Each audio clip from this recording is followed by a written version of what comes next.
बिस्मिल्लाहिर्रहमानिर्रहीम। खुश आमदीद दोस्तों, मैं हूं बशर आशमी और आप देख रहे हैं एक्सपोज यूनिट यूट्यूब चैनल।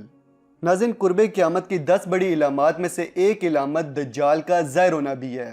दज्जाल का फितना तारीख़ इंसानी की इब्तिदा से लेकर इंतहा तक के तमाम फितनों से बड़ा और ख़तरनाक फितने हैं, जिसकी बड़ाई और शिद्दत का अंदाज़ा इस बात से भी लगाया जा सकता है कि हर दौर के नबी ने अपनी उम्मत को दज्जाल के फितने से डराया था। अब ये इंसानी फितरत है कि अगर कोई इंसान किसी ऐसे शख्स के बारे में सुने जिसे उसने ना देखा हो, तो उस इंसान की ख्वाहिश होती है कि उस शख्स के बारे में ज़्यादा से ज़्यादा मालूमात हासिल करे। और जैसा कि हमारी वीडियोस में ज़्यादातर दज्जाल के बारे में बात होती है, तो कभी ना कभी आपके जहन में ये सवाल पैदा हुआ होगा कि आखिर दज्जाल दिखने में कैसा होगा, उसकी पैदाइश कैसे होगी और उसके वालिदैन कौन हैं। आज की वीडियो में हम इन्हीं सवालात के जवाब तलाश करने की कोशिश करेंगे। तो टॉपिक पे मज़ीद बात करने से पहले आप सबसे रिक्वेस्ट है कि ऐसी इंफॉर्मेटिव वीडियोस देखने के लिए हमारे चैनल एक्सपोज यूनिट को सब्सक्राइब कर लें और साथ में बेल आइकन पे भी क्लिक कर दें, ताकि नई आने वाली वीडियोस आपको टाइम से मिलती रहें। दोस्तों, सबसे पहले बात करते हैं दज्जाल के हुलिये के बारे में कि आखिर दज्जाल दिखने में कैसा होगा। मुख्तलिफ अहादीस में दज्जाल का हुलिया बताया गया है। उन तमाम अहादीस को मद्देनज़र रखते हुए दज्जाल का जो रूप सामने आता है वो कुछ इस तरह कि दज्जाल एक जवान मर्द होगा, दराज कद और एक आंख से काना होगा, और कानी आंख ऐसी होगी जैसे फूला हुआ अंगूर हो, जबकि उसकी एक आंख खून आलूद होगी। उसका सीना चौड़ा और ज़रा सा अंदर की तरफ धंसा हुआ होगा। दज्जाल की पेशानी चौड़ी होगी और दोनों आंखों के दरमियान काफिर यानी काफिर लिखा होगा, जिसे हर मुसलमान पढ़ सकेगा, चाहे उसे पढ़ना आता हो या ना आता हो, और उसके बाल घुंघरियाले होंगे। दोस्तों, अब अगर बात करें दज्जाल की पैदाइश और उसके वालिदैन के बारे में, तो हमें माजी के उस दौर में जाना होगा जब हैकल सुलेमानी की तामीर शुरू हुई थी। हैकल की तामीर में इंसानों के साथ साथ जिन्नात ने भी हिस्सा लिया था। इस तामीर की निगरानी अल्लाह रब्बुल इज़्ज़त के सच्चे नबी सैयदना हज़रत सुलेमान अलैहिस्सलाम ने की थी। अल्लाह रब्बुल इज़्ज़त ने तमाम इंसानों और जिन्नात को आप अलैहिस्सलाम के ताबे कर दिया था। एक कौल के मुताबिक दज्जाल उसी दौर की पैदाइश है। उसकी माँ जिनिया थी, यानी जिन्नात की नस्ल में से थी, जबकि उसका बाप आदम ज़ात था, यानी हमारी तरह इंसान था।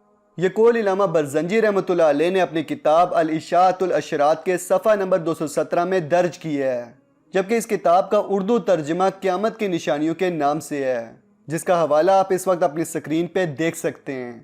दोस्तों, जैसा कि आप जानते हैं कि जिन्नात आग से पैदा किए गए, जबकि इंसानों को अल्लाह रब्बुल इज़्ज़त ने मिट्टी से पैदा फरमाया है।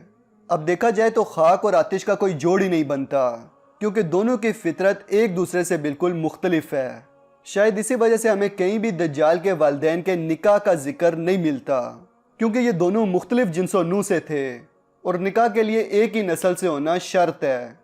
अल्लामा बरजंजी रहमतुल्लाह अलैह मजीद लिखते हैं कि जब इस जिनिया ने अपनी खुफिया ताकत की बदौलत आदम ज़ात को अपने कब्जे में किया, तो इन दोनों के इस नाजायज़ ताल्लुक़ के नतीजे में दज्जाल अकबर पैदा हुआ। ये वो पहला कौल है जो हमें दज्जाल की पैदाइश और उसके वालिदैन के बारे में आगाह करता है। दूसरे कौल के मुताबिक दज्जाल हज़रत आदम अलैहिस्सलाम और हज़रत नूह अलैहिस्सलाम के दरमियानी अरसे की पैदावार है।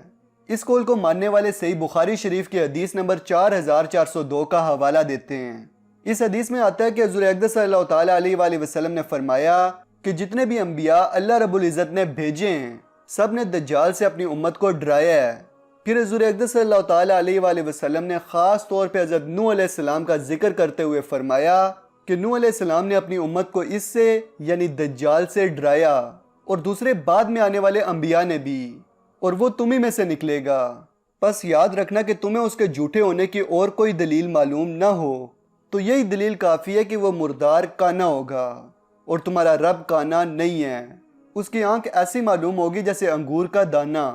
अब देखा जाए तो इस हदीस में तमाम अंबिया इकराम का जिक्र मिलता है, लेकिन इस कौल को मानने वाले लोग हज़रत नूह अलैहिस्सलाम के जिक्र को ज़्यादा अहमियत देते हैं।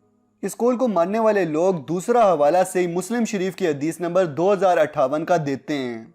इस हदीस में आता है कि हुज़ूर अक़दस सल्लल्लाहु ताला अलैहि वसल्लम ने फरमाया कि आदम अलैहिस्सलाम के वक्त से लेकर क़यामत तक कोई मखलूक दज्जाल से बड़ी नहीं है, यानी उसकी लंबी उम्र नहीं है। इन दो अहादीस का हवाला देते हुए इस दूसरे कौल को मानने वाले लोग ये कहते हैं کہ دجال کی پیدائش حضرت آدم علیہ السلام اور حضرت نوح علیہ السلام کے درمیانی عرصے میں ہوئی ہے۔ اور دوستو یہ دونوں قول مفتی ابو لبابہ شاہ منصور صاحب نے اپنی کتاب دجال کی جلد نمبر 3 میں درج کیے ہیں۔ اب دجال اور اس کے والدین کے حوالے سے تیسرے اور آخری قول کے بارے میں بات کرتے ہیں۔ حضرت ابو بکرہ رضی اللہ تعالیٰ عنہ بیان فرماتے ہیں کہ رسول اللہ صلی اللہ تعالیٰ علیہ وآلہ وسلم نے فرمایا کہ دجال کے والدین 30 سال تک اس حالت میں رہیں گے کہ ان کے ہاں کوئی لڑکا پیدا نہیں ہوگا۔ 30 سال بعد پھر ایک کانا لڑکا پیدا ہوگا جس میں نقصان زیادہ اور فائدہ کم ہوگا۔ اس کی آنکھیں سوئیں گی مگر دل نہیں سوئے گا۔ پھر حضور اقدس صلی اللہ تعالیٰ علیہ وآلہ وسلم نے اس کے والدین کا حلیہ بیان کرتے ہوئے فرمایا کہ اس کا باپ دراز قد اور دبلا ہوگا اور اس کی ناک چونچ کی طرح ہوگی۔ اس کی ماں بھاری بھرکم اور لمبے ہاتھ والی ہوگی۔ ابو بکرہ رضی اللہ تعالیٰ عنہ بیان فرماتے ہیں کہ ہم نے مدینہ کے اندر یہود میں ایسے ہی ایک لڑکے کے بارے میں سنا، چنانچہ میں اور زبیر بن عوام وہاں چلے گئے، یہاں تک کہ اس کے والدین کے پاس پہنچ گئے تو وہ بالکل ویسے ہی تھے جیسے رسول اللہ صلی اللہ تعالیٰ علیہ وآلہ وسلم نے بتایا تھا۔ ہم نے ان سے پوچھا کہ کیا تمہارا کوئی لڑکا ہے؟ انہوں نے کہا کہ ہمارے ہاں 30 سال تک کوئی لڑکا پیدا نہیں ہوا۔ پھر ہم سے ایک لڑکا پیدا ہوا جس میں نقصان زیادہ اور فائدہ کم ہے۔ اس کی آنکھیں سوتی ہیں مگر دل نہیں سوتا۔ ہم ان کے پاس سے نکلے تو وہ لڑکا دھوپ میں ایک موٹی چادر پر لیٹا تھا اور کچھ گنگنا رہا تھا۔ پھر اس نے اپنے سر سے کپڑا ہٹایا اور ہم سے پوچھا کہ تم نے کیا کہا ہے؟ ہم نے جواب دیا کہ ہم نے جو کہا ہے کیا تم نے اسے سن لیا ہے؟ اس کے جواب میں اس نے کہا کہ ہاں، میری آنکھیں سوتی ہیں مگر دل نہیں سوتا۔ امام ترمذی رحمۃ اللہ علیہ فرماتے ہیں کہ یہ حدیث حسن غریب ہے۔ ہم اسے صرف حماد بن سلمہ کی روایت سے جانتے ہیں۔ تو دوستو یہ ہیں وہ روایات جن کے ذریعے ہمیں دجال کی پیدائش اور اس کے ماں باپ کے بارے میں پتہ چلتا ہے۔ بے شک اللہ رب العزت سب سے بہتر جاننے والا ہے۔ اللہ پاک ہمیں دجال کے فتنے سے اپنی امان نصیب فرمائے، آمین۔ مجھے پورا یقین ہے کہ دجال کے بارے میں اتنی زیادہ انفارمیشن آپ نے پہلے کبھی کسی ویڈیو میں نہیں دیکھی ہوگی۔ تو آپ سب سے ریکویسٹ ہے کہ اس ویڈیو کو زیادہ سے زیادہ لائک، کومنٹ اور شیئر کریں تاکہ میں بہتر سے بہترین ویڈیوز آپ کے لیے لاتا رہوں۔ ایسے ہی مزید انفارمیٹیو ویڈیوز دیکھنے کے لیے ہمارے چینل ایکسپوز یونٹ کو سبسکرائب کر لیں اور ساتھ میں بیل آئیکن پہ بھی کلک کر دیں تاکہ ہماری نئی آنے والی ویڈیوز آپ کو ٹائم سے ملتی رہیں۔ جلدی ملتے ہیں ایک اور ویڈیو کے ساتھ، تب تک کے لیے اپنا اور اپنے پیاروں کا خیال رکھیے گا۔ فی امان اللہ۔